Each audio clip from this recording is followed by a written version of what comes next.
Hello everyone, welcome to our YouTube channel RNCC। आज की जो अपनी क्लास रहेगी वो रहेगी MCQ बेसिस के ऊपर, और ये अपनी 5th क्लास रहेगी MCQ सेगमेंट के अंदर।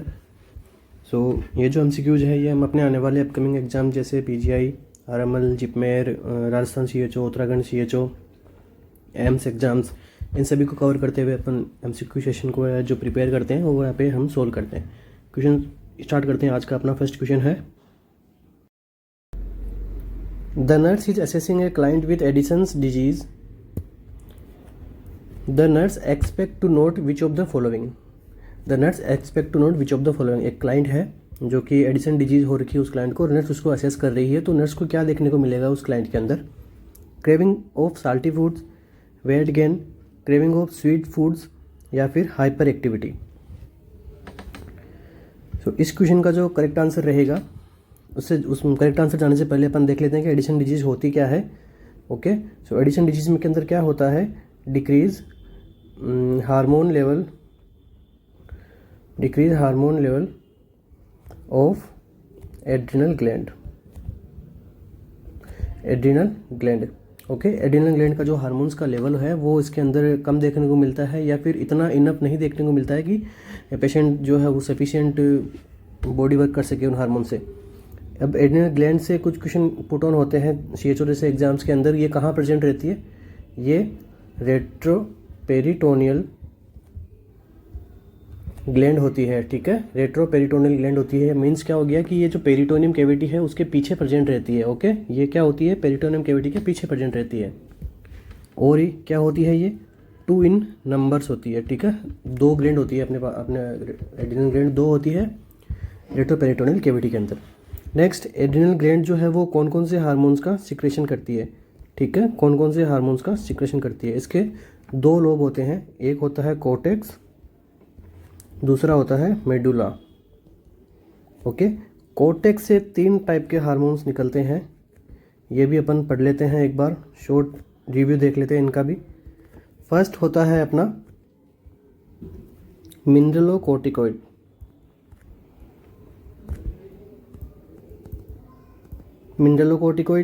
सेकंड होता है ग्लूकोकॉर्टिकॉइड, थर्ड वन होता है सेक्स हार्मोन्स। ये कौन कौन सी लेयर से बने होते हैं? कोर्टेक्स के अंदर कौन कौन सी लेयर होती है उनसे हार्मोन निकलते हैं, ये भी देख लेते हैं। जो मिनरलोकॉर्टिकॉइड होता है ये निकलता है जोना ग्लोमेरुलोसा से, ये निकलता है फेसिकुलेटा से, ये निकलता है रेटिकुलेटा से। ओके, ये हमने इनकी लेयर्स भी देख ली है, ये भी कई बार एग्जाम में पूछी जाती है। अभी अपन पेशेंट को क्या हो रहा है, इन सब हार्मोन्स के अंदर कमी देखने को मिलती है एडिसन डिजीज़ के अंदर। ठीक है, इनकी अगर कमी होगी तो पेशेंट क्या होगा? एडिसन डिजीज़ होती है पेशेंट को। अब अपन साइन एंड सिम्टम देख लेते हैं, पेशेंट के अंदर क्या क्या साइन सिम्टम आएंगे अगर ये सब चीज़ें पेशेंट के अंदर कम रहेगी तो। सबसे पहला मोस्ट इम्पोर्टेंट, हाइपर पिगमेंटेशन देखने को मिलेगा पेशेंट के अंदर। ओके, हाइपर पिगमेंटेशन देखने को मिलेगा। स्किन कैसी हो जाएगी? ब्रोंज कलर स्किन इसके अंदर पेशेंट के अंदर देखने को मिलेगी। इसके बाद में क्या देखने को मिलेगा अपने को? मसल वीकनेस देखने को मिलेगा। इसके बाद में क्या देखने को मिलेगा? हाइपोनेट्रीमिया।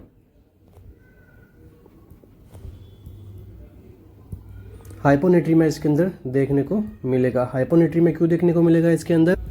क्योंकि इसके अंदर क्या हो रहा है? मिनरलोकॉइड का जो लेवल है बॉडी के अंदर वो हो रहा है decrease. Okay, mineralocorticoid means aldosterone. अब एल्डोस्टेरोन क्या करता है अपनी बॉडी के अंदर? एल्डोस्टेरोन करता है सोडियम एंड वाटर का रीएब्जॉर्प्शन। ठीक है, सोडियम एंड वाटर का रीएब्जॉर्प्शन करता है। अब यहाँ पे एल्डोस्टेरोन की कमी हो गई तो पेशेंट में क्या देखने को मिलेगा? हाइपोनेट्रीमिया पेशेंट के अंदर देखने को मिलेगा। इसके बाद में पॉलीयूरिया भी पेशेंट को होता है इसके डिजीज़ के अंदर, पॉलीयूरिया। ओके, पॉलीयूरिया की वजह से भी हाइपोनेट्रीमिया देखने को मिलता है। इसके बाद में hyper kalaemia and hyper calcaemia. ये दोनों चीज़ें भी पेशेंट के अंदर देखने को मिलती है, क्योंकि एल्डोस्टेरोन का लेवल, एल्डोस्टेरोन क्या करता है, बॉडी के अंदर सोडियम पोटेशियम के लेवल को भी मेंटेन करके रखता है। अब जब हाइपोनेट्रीमिया हो रहा है तो इरिस्पेक्टिवली क्या बॉडी में क्या बढ़ जाएगा, हाइपरकैलेमिया, हाइपरकैल्सीमिया पेशेंट के अंदर देखने को मिलता है। इसी के साथ ही पेशेंट के अंदर क्या हो रहा है, ग्लूकोकोर्टिकोइड्स का लेवल भी कम हो रहा है। सो क्या देखने को मिलेगा इसके अंदर, हाइपोग्लाइसेमिया। ओके, हाइपोग्लाइसीमिया भी देखने को मिलता है। क्यों मिलता है, क्योंकि ग्लूकोकोर्टिकोइड्स का लेवल कम करता है। ग्लूकोकोर्टिकोइड क्या करता है, ग्लूकोनियोजेनेसिस में मतलब ये प्रोसेस में हेल्प करता है, ठीक है, ग्लूकोज लेवल को मेंटेन करके रखता है अपनी बॉडी के अंदर। इसके बाद में सेक्स हार्मोन्स की कमी आ रही है तो क्या हो जाएगा, डिक्रीज द लिबिडो, लिबिडो के अंदर भी कमी देखने को मिलती है पेशेंट में। इन सब के साथ ही एक साइंस और देखने को मिलता है पेशेंट के अंदर, डिक्रीज द जो ब्लड प्रेशर जो होता है पेशेंट का, ओके, हाइपोटेंशन भी देखने को मिलता है। हाइपोटेंशन क्यों देखने को मिलता है, हाइपोटेंशन ये क्यों देखने को मिलेगा, क्योंकि क्या हो रहा है, सोडियम का लेवल कम हो रहा है। सोडियम आप सभी को पता है कि अपनी बॉडी के अंदर जो बीपी को मेंटेन करने में काफ़ी हेल्प करता है सोडियम, ठीक है। इसी के बाद क्या देखने को मिलेगा, वेट लॉस देखने को मिलता है पेशेंट के अंदर, वेट लॉस। और इसके बाद में क्या देखने को मिलेगा, मेलाइज, ओके, हाइपो एक्टिव, ठीक है, हाइपो एक्टिव भी देखने को मिलता है पेशेंट अपना, ठीक है। और इसी के साथ मैं आपको बता देता हूँ कि एल्डोस्टेरोन कैसे कैल्शियम और वाटर का सोडियम और वाटर का रीअब्जॉर्प्शन करता है।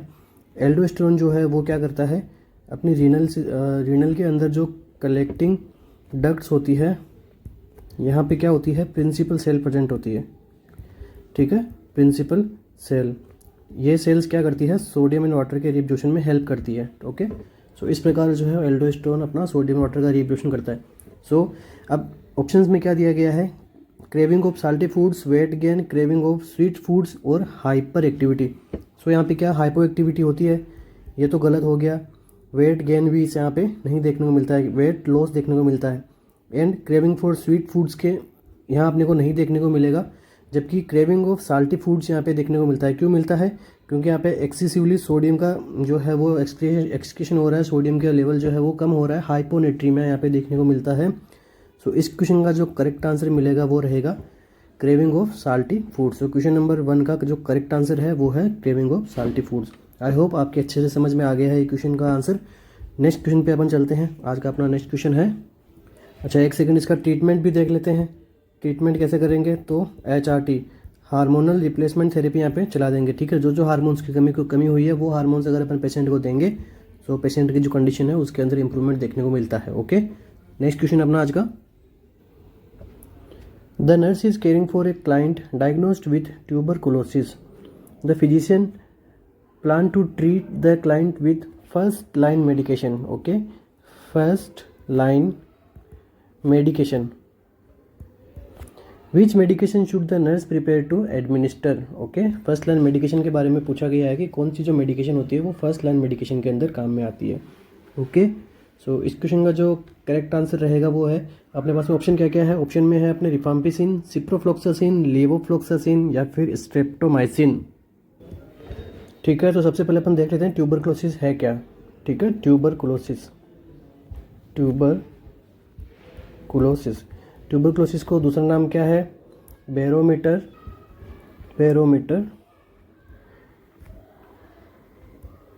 ऑफ सोशल वेलफेयर, ठीक है, barometer of social welfare in India. Tuberculosis का दूसरा नाम क्या है, बैरोमीटर ऑफ सोशल वेलफेयर, ठीक है। डिस्कवर किसने की थी ट्यूबरक्लोसिस, ये भी क्वेश्चन पूछ लेते हैं। तो रॉबर्ट कोच ने इसको जो है वो डिस्कवर की थी, ठीक है।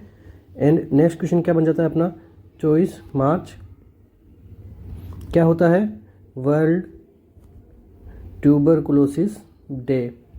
नेक्स्ट मोस्ट कॉमन इसका जो ऑर्गेनिज्म कौन सा होता है, वो होता है माइकोबैक्टीरियम ट्यूबरकुलोसिस, ठीक है। माइकोबैक्टीरियम ट्यूबरकुलोसिस एक कैसा बेसिलस होता है, जो कि एसिड फास्ट बेसिलस होता है, ठीक है, माइकोबैक्टीरियम ट्यूबरकुलोसिस जो होता है।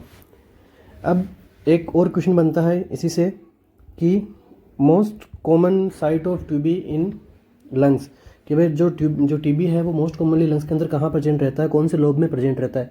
सो इस क्वेश्चन का जो करेक्ट आंसर रहेगा वो रहेगा अपर लोब में, ठीक है। लंग्स का जो अपर लोब रहता है वहाँ पे टीबी का जो बैक्टीरिया है वो यहाँ पे टीबी कोज करता है। इसको अपन क्या बोलते हैं, पल्मोनरी टीबी। पल्मोनरी टीबी क्यों यहीं पे क्यों रहता है, नीचे क्यों नहीं, नीचे भी तो नीचे भी फैलती है but in comparison to upper lobe, lower में कम फैलती है। बट अपर लोब में इतना क्या है कि ज़्यादा फैलेगा, तो यहाँ पे क्या होता है O2 कंसनट्रेशन जो होता है, O2 कंसनट्रेशन जो होता है वो यहाँ पे ज़्यादा देखने को मिलता है, इसलिए अपर लोब के अंदर मोस्ट इफेक्टिव होती है, ठीक है, ट्यूबरक्लोसिस, ठीक है। इसको अपन क्या बोलते हैं, पल्मोनरी टीबी। नेक्स्ट क्वेश्चन अपना क्या बन जाता है कि टीबी अगर एनिमल्स के अंदर फैल रही है तो उसको अपन क्या बोलेंगे, बोवाइन टीबी, ठीक है। जैसे ये कैटल्स के अंदर फैल। अब अपन देख लेते हैं इसका रूट ऑफ ट्रांसमिशन क्या होता है ट्यूबरक्लोसिस का। इससे भी क्वेश्चन बनता है कई बार। रूट ऑफ ट्रांसमिशन होता है इसका एयरबोर्न या फिर ड्रॉपलेट, ओके, एयरबोर्न या ड्रॉपलेट होता है इसका रूट ऑफ ट्रांसमिशन। इसके बाद में इसके जो साइन सिम्टम से काफ़ी इंपॉर्टेंट अपने पास में क्वेश्चन बन जाता है। साइन सिम्टम क्या होता है इसके, साइन सिम्टम में अपने क्या देखने को मिलता है, फर्स्ट अपने को देखने को मिलता है low grade fever, low grade fever देखने को मिलता है पेशेंट के अंदर। वेट लॉस मिलता है पेशेंट के अंदर, वेट लॉस देखने को मिलता है पेशेंट के अंदर। And chronic cough, chronic cough भी देखने को मिलता है। तो ओके, तो इन तीनों साइंस को अपन क्या बोलते हैं ट्यूबरक्लोसिस के, classical triad, okay, classical triad sign बोलते हैं इन तीनों को, जो कि हर ट्यूबरक्लोसिस के पेशेंट के अंदर देखने को मिलेगा। नेक्स्ट अपन देखते हैं इसी के साथ ही और कौन से साइन सिम्टम देखने को मिलता है, हीमोपेटाइटिस देखने को मिलता है, हीमोपेटाइटिस भी देखने को मिलता है। मेलाइज भी देखने को मिलता है पेशेंट के अंदर, थकान देखने को मिलेगी। एंड चेस्ट पेन देखने को मिलता है पेशेंट को। हीमोपेटाइटिस मीन्स स्पुटम के अंदर जो ब्लड का आना है उसको बोलते हैं हीमोपेटाइटिस। चेस्ट पेन भी देखने को मिलता है। अब अपन बात कर लेते हैं ट्यूबरक्लोसिस में डायग्नोसिस की, कि भाई ट्यूबरक्लोसिस का जो अपन डायग्नोसिस है वो कैसे कर सकते हैं। सो अर्ली केस फाइंडिंग में क्या क्या देखते हैं अपन, स्पुटम माइक्रोस्कोपी करते हैं, ठीक है, sputum microscopy,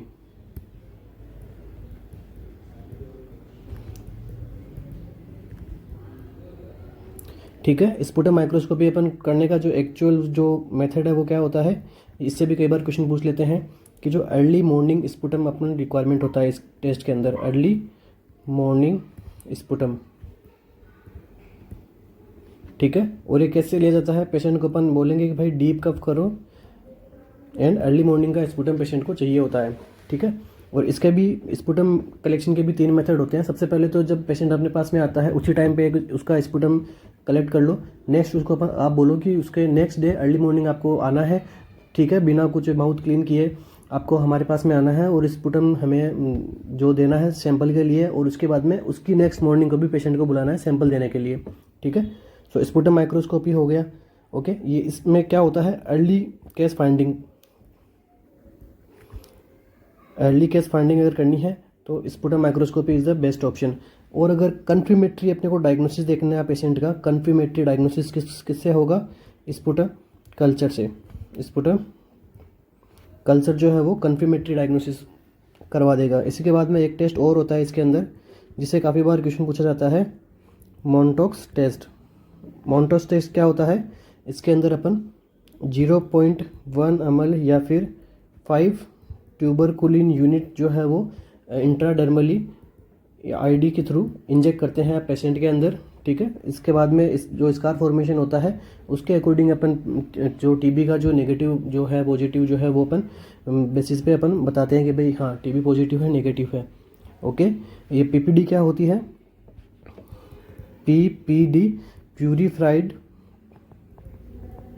purified protein derivative, ठीक है।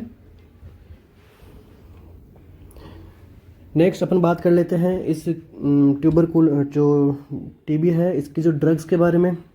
ये देख लेते हैं अपन इसके लिए कौन सा जो है वो प्लान चलाया गया था। तो सबसे पहले जो है वो टीबी को जो ग्लोबल इमरजेंसी घोषित की गई थी, ग्लोबल इमरजेंसी जो किसने की थी, WHO ने कब की थी, 1993 के अंदर, ठीक है। 1993 में टीबी को WHO ने इमरजेंसी घोषित कर दी गई थी। इसके बाद में इंडिया के अंदर एक प्रोग्राम चलाया गया था, सॉरी टीबी को रोकने के लिए इंडिया के अंदर प्रोग्राम्स भी चलाए गए थे काफ़ी। फर्स्ट प्रोग्राम चलाया गया था अपने यहाँ पे RNTCP। ये कब चलाया गया था? 1992 के अंदर। ओके, RNTCP के अंदर ही एक प्रोग्राम और चलाया गया था 1997 के अंदर। कौन सा था वो? डॉट्स। ठीक है, डॉट्स प्रोग्राम को जो है वो 1997 के अंदर RNTCP के अंदर ही इसको इंक्लूड किया गया था। RNTCP की फुल फॉर्म पूछ लेते हैं, क्या होती है? Revise national tuberculosis control programme. Okay, RNTCP।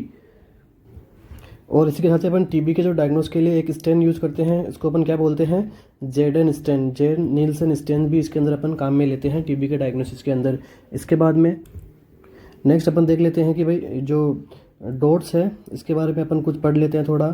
Dots भी काफ़ी इंपॉर्टेंट है अपने टीबी से काफ़ी क्वेश्चंस पुट ऑन होते हैं डॉट्स से, कि डॉट्स क्या है। सो डॉट्स की क्या फुल फॉर्म होती है? Direct observed treatment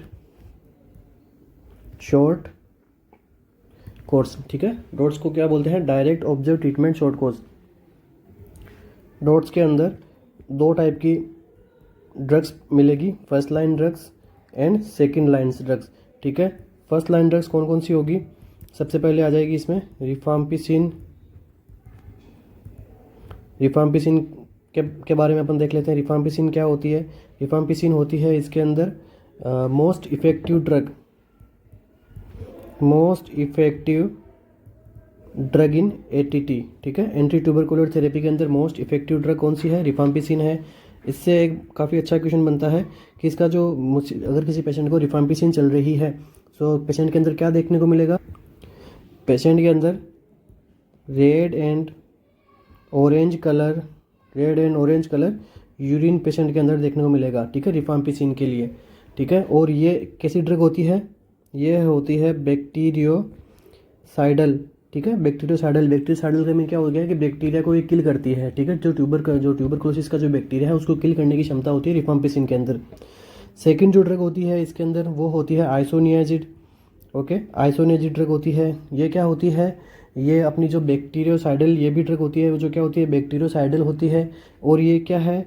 first anti tubercular drug है। अब क्वेश्चन में आ जाए कि भाई फर्स्ट एंटी ट्यूबरकुलर ड्रग कौन सी है? वो है अपने आइसोनियाजिड। आइसोनियाजिड क्या करती है?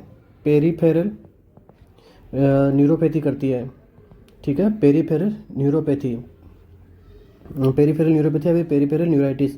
ठीक है, इससे बचने के लिए अपन क्या करते हैं? विटामिन B6 को पायरेट जो है आइसोनियाजिड के साथ में पेशेंट को एडमिनिस्टर करते हैं, जिसकी वजह से पेरीफेरल न्यूराइटिस से बचाया जा सकता है। इसी के साथ ये क्या होती है? हेपेटोटॉक्सिसिटी भी कॉज करती है। ओके, इसका साइड इफेक्ट क्या होता है? ये विटामिन B6 के लेवल को भी कम करती है। इसलिए आइसोनियाजिड के साथ में हमेशा के लिए जब तक ये आइसोनियाजिड चलती है तब तक विटामिन B6 जो है, पायरिडोक्सिन जो है, वो अपन पेशेंट को एडमिनिस्टर करते हैं। इसके बाद में जो है वो कौन सी ड्रग आती है? थर्ड नंबर पे आती है इथाम्बुटोल। ठीक है, इथाम्बुटोल एक अलग अकेली ऐसी ड्रग है ATT के अंदर जो कौन सी है? बैक्टीरियोस्टेटिक ड्रग है। ठीक है, अकेली ऐसी ड्रग है जो क्या है? बैक्टीरियोस्टेटिक है, मतलब ये बैक्टीरिया की ग्रोथ को है जो कम करती है। ठीक है, फर्स्ट लाइन ड्रग में इथाम्बुटोल अकेली ऐसी ड्रग है जो कि बैक्टीरियोस्टेटिक है। इसके बाद में इथाम्बुटोल भी क्या कोज करती है? अगर किसी पेशेंट को इथाम्बुटोल चल रही है तो ये क्या करेगी? रेट्रोबल्बार न्यूराइटिस। ठीक है, पेशेंट के अंदर रेट्रोबल्बार न्यूराइटिस देखने को मिलेगा। साथ के साथ में ऑप्टिक न्यूराइटिस भी देखने को मिलता है पेशेंट को। ओके, और कलर ब्लाइंडनेस भी पेशेंट के अंदर देखने को मिलता है। कलर ब्लाइंडनेस कौन से कलर के लिए? रेड एंड ग्रीन के लिए। ठीक है, कलर ब्लाइंडनेस मोस्टली किस में देखने को मिलेगा? लेस देन 6 ईयर के चाइल्ड्स के अंदर अगर इथाम्बुटोल चलाते हैं तो उस पेशेंट के अंदर प्रोबेबिलिटी होती है कि कलर ब्लाइंडनेस का देखने को मिलता है। इसलिए इथाम्बुटोल जो है वो कॉन्ट्रा इंडिकेटेड होती है। लेस देन 6 ईयर वाले बच्चों को इथाम्बुटोल की जो है वो नहीं अपन देते हैं। ओके, नेक्स्ट अपन बात कर लेते हैं, ये हो गई अपनी 1 2 3। फोर्थ अपनी ड्रग होती है पायराजिनामाइड। पायराजिनामाइड क्या कोज कर सकती है पेशेंट के अंदर? गाउट कोज कर सकती है, ठीक है, पाराजिनामाइड। नेक्स्ट अपन बात कर लेते हैं स्ट्रेप्टोमाइसिन। स्ट्रेप्टोमाइसिन क्या करती है? स्ट्रेप्टोमाइसिन जो है वो ये भी बैक्टीरियोसाइडल ड्रग ही है, ठीक है, बैक्टीरियोसाइडल है, बैक्टीरिया को किल करती है। ये क्या है? ओनली इंजेक्टेबल ड्रग, ठीक है, ओनली इंजेक्टेबल ड्रग है एटीटी के अंदर। इससे काफ़ी अच्छा क्वेश्चन बनता है। साथ ही साथ में स्ट्रेप्टोमाइसिन क्या कोज करती है? हियरिंग लॉस कर देती है। क्यों? क्योंकि ये एर्थ कोक्लियर, अपनी जो वेस्टिबुलो कोक्लियर नर्व होती है 8 नंबर की, उसे ये डैमेज पहुंचाती है, जिसकी वजह से हियरिंग लॉस पेशेंट के अंदर देखने को मिलता है। और ये जो है वो कॉन्ट्राइंडिकेटेड है किसमें? प्रेगनेंसी में। ओके, स्ट्रेप्टोमाइसिन भी कॉन्ट्राइंडिकेटेड है किसमें? प्रेगनेंसी में। सो ये रही अपनी first line drugs. So option अपना क्या है इसके अंदर? रिफाम्पिसिन, सिप्रोफ्लोक्सासिन, लियोफ्लोक्सासिन और स्ट्रेप्टोमाइसिन। सो इस क्वेश्चन के अंदर जो ये दोनों ड्रग है, ये दोनों ही फर्स्ट लाइन ड्रग्स के अंदर आती है। जो बाकी की जो ड्रग्स है वो सेकंड लाइन ड्रग के अंदर आती है, ठीक है, रिफाम्पिसिन और स्ट्रेप्टोमाइसिन। अगर हमें एक पूछे कि भाई ये आ गया एम्स के एग्जाम्स के अंदर, एक आंसर करना है, तो क्या करना है? रिफाम्पिसिन करना है, ठीक है। रिफाम्पिसिन ही क्यों करना है? क्योंकि हमने यहाँ पे पढ़ा है अभी, यहाँ पे most effective anti tubercular drug कौन सी है? रिफाम्पिसिन है, ठीक है। तो फर्स्ट लाइन के अंदर रिफाम्पिसिन यहाँ पे आंसर अपना राइट होता है, जबकि स्ट्रेप्टोमाइसिन भी फर्स्ट लाइन ड्रग के अंदर ही आती है। इसके बाद में इसके बारे में अपन बात कर लेते हैं एक बार थोड़ा सा और इसके बारे में। अब अगर कम्युनिटी के अंदर एक प्रोग्राम चलाया गया है, इससे भी काफ़ी क्वेश्चन बनता है अपने CHO एग्जाम्स के अंदर। टीबी के लिए कौन सा है ये प्रोग्राम? निश्चय प्रोग्राम।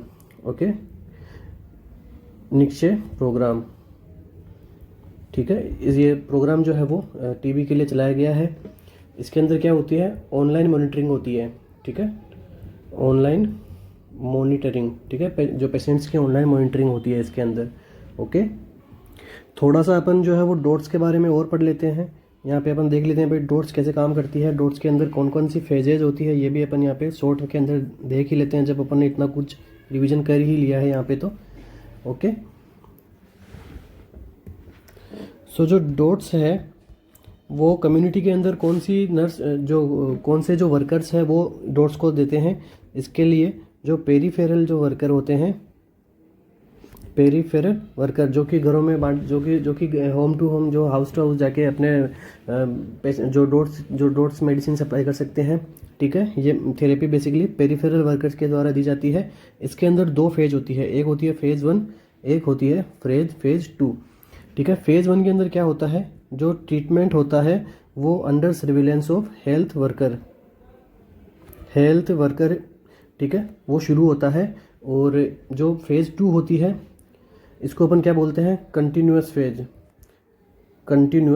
फेज। इस फेज के अंदर क्या होता है कि पर वीक मेडिकेशन दी जाती है पेशेंट को, ठीक है, पर वीक मेडिकेशन दी जाती है पेशेंट को। फेज 1 के अंदर क्या करता है कि जो फर्स्ट जो ट्रीटमेंट है वो हेल्थ वर्कर के प्रेजेंस के अंदर किया जाता है।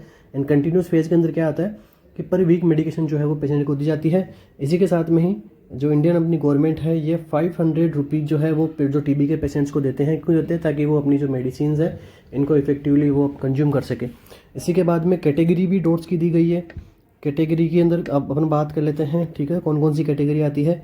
सो कैटेगरी में क्या होता है कि बॉक्स डिवाइड किए गए हैं, ठीक है। तो कैटेगरी फर्स्ट में क्या होता है? रेड बॉक्स के अंदर क्या आता है? जो भी न्यू पल्मोनरी टीबी के जो पेशेंट आते हैं, ठीक है, उनको अपन जो रेड बॉक्स के अंदर की जो मेडिसिन रहती है वो देते हैं डॉट्स के अंदर।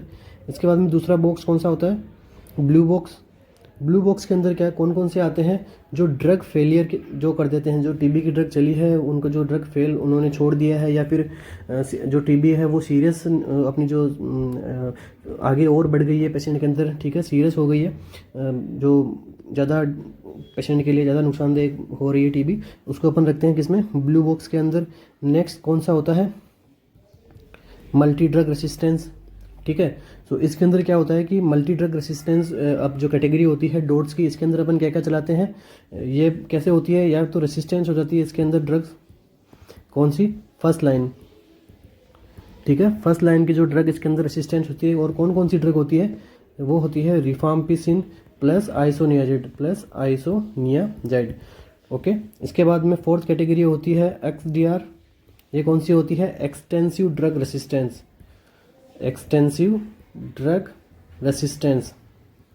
इसके अंदर क्या होता है? ये दोनों जो है वो ड्रग स्किन रेसिस्टेंट देखने को मिलेगी। साथ ही साथ में सेकेंड लाइन की कोई भी एक इंजेक्टेबल ड्रग वो भी इसके अंदर भी इसको क्या होता है, रेसिस्टेंस देखने को मिलता है। तो इसको अपन बोलते हैं एक्सटेंसिव ड्रग रेसिस्टेंस। तो ये 4 कैटेगरियाँ अपने यहाँ पे डॉट्स की पढ़ ली है और यहाँ पे अपने ट्यूबरकुलोसिस को अपन ने शॉर्ट के अंदर भी समझने की कोशिश की है। इससे मोस्ट ऑफ द क्वेश्चन जहाँ से पूछे जाते हैं वो भी अपन ने सोल्व करने की कोशिश की है। सो इस क्वेश्चन का जो करेक्ट आंसर रहेगा वो रहेगा रिफाम्पिसिन। नेक्स्ट अपन चलते हैं आज के अपने कोई अलग नेक्स्ट क्वेश्चन के ऊपर। The nurse is caring for A group of client in medical surgical unit. Which client does the nurse understand to be at highest risk of developing decubitus ulcer, highest risk of developing decubitus ulcer, या फिर इसको क्या बोलते हैं, pressure सोर। So nurse है जो ward के अंदर जो काम कर रही है, मेडिकल सर्जिकल वार्ड है, उसके अंदर नर्स नीचे दिए गए ऑप्शंस में से कौन सा पेशेंट है जिसको रिस्क है डेक्यूबिटस अल्सर होने की, ये पूछा गया है। सो ऑप्शन है अपने पास में ए 27-year-old client who fractured her arm playing volleyball. एक क्लाइंट है जो 27 साल का है, उसका जो आर्म है वो फ्रैक्चर हो गई है वॉलीबॉल खेलते time. Next A 6-year-old client on pelvic skin traction on muscle spasm. Muscle spasm में जो 4 मसल स्पाज्म में उसको पेल्विक स्किन ट्रैक्शन लगाया गया है 6 साल के बच्चे के लिए।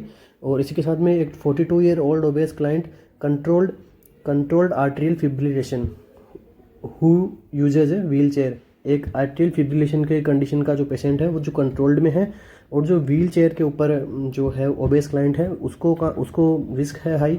या फिर ऑप्शन 4 है अपना 70-year-old client with heart failure who use A can for ambulation in the room and hall. या फिर एक 70 साल का एक वृद्ध जो ओल्ड एज का जो पेशेंट है उसका जो हार्ट फेल हो चुका है और जो एम्बुलेशन के लिए जो कैन का यूज करता है। ठीक है, कैन जो होते हैं ना, जो अपने वॉकिंग कैन हो जाते, जो वॉकिंग होते हैं, वॉकिंग करने में अपने जो असिस्टेंस हेल्प करते हैं।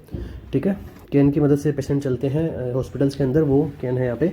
सो इस क्वेश्चन का जो करेक्ट आंसर रहेगा वो रहेगा ऑप्शन बी। ऑप्शन बी के अंदर क्या पूछा गया है, ए 6-year-old client on pelvic skin traction.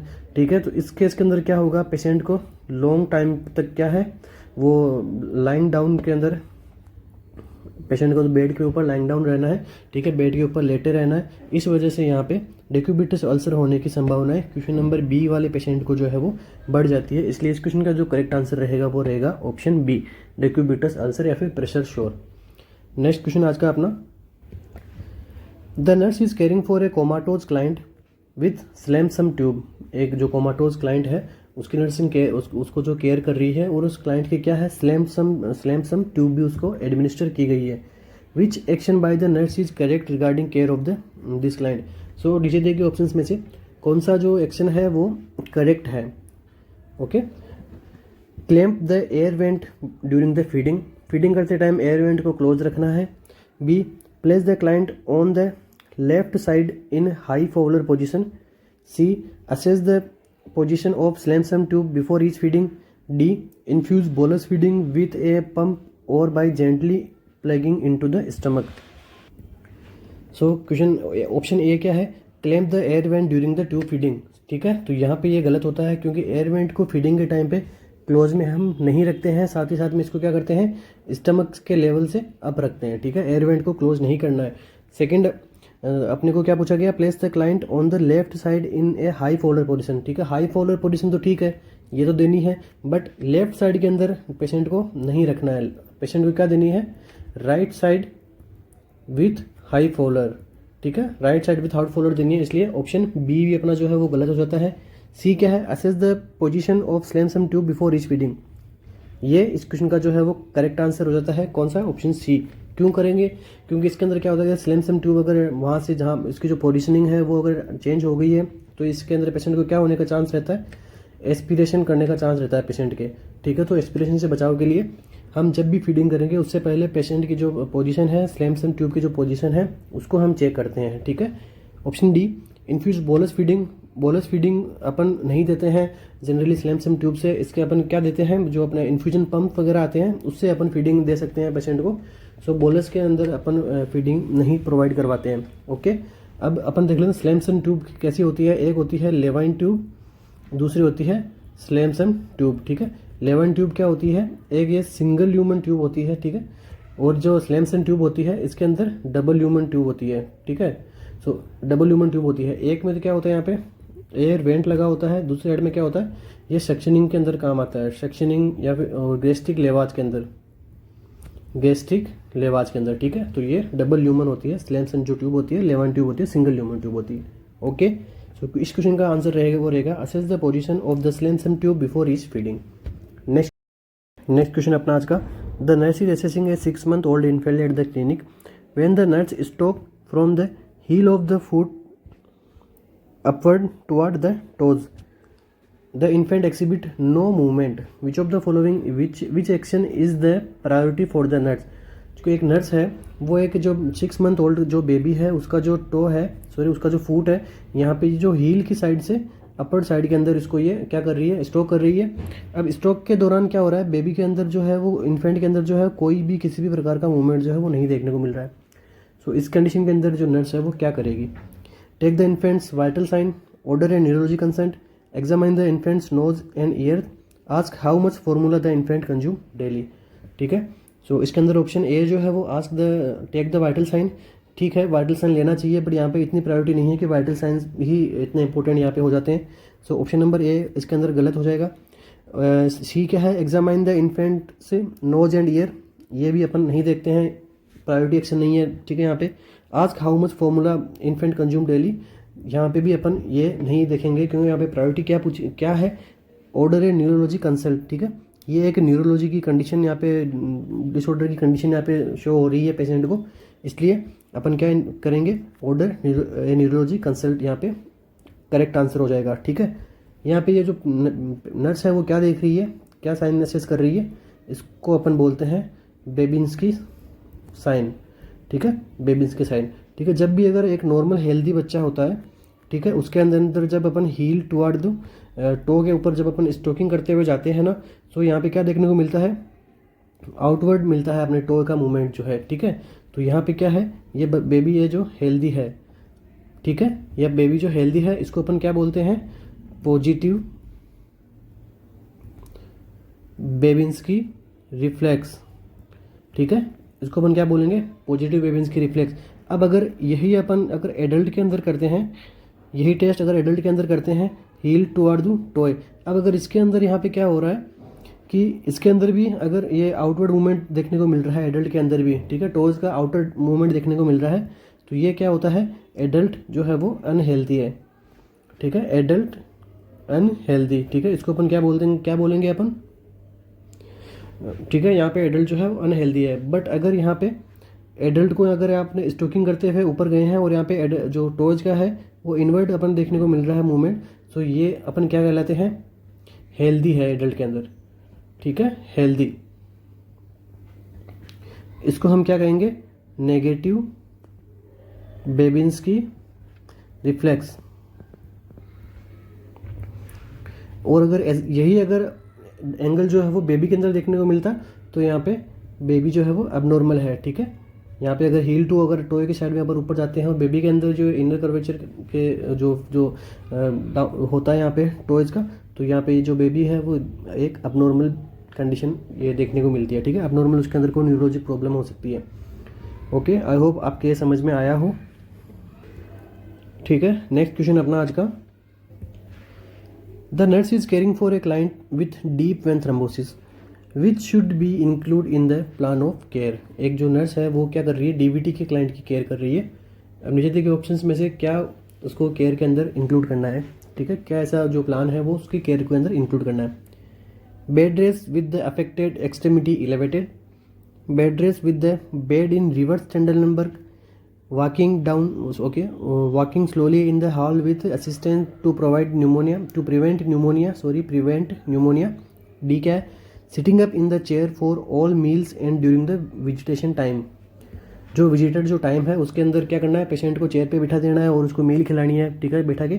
इन चारों में से कौन सा जो प्लान है वो इंक्लूड करना है नर्स को, मतलब कौन सा ऑप्शन जो करेक्ट रहेगा।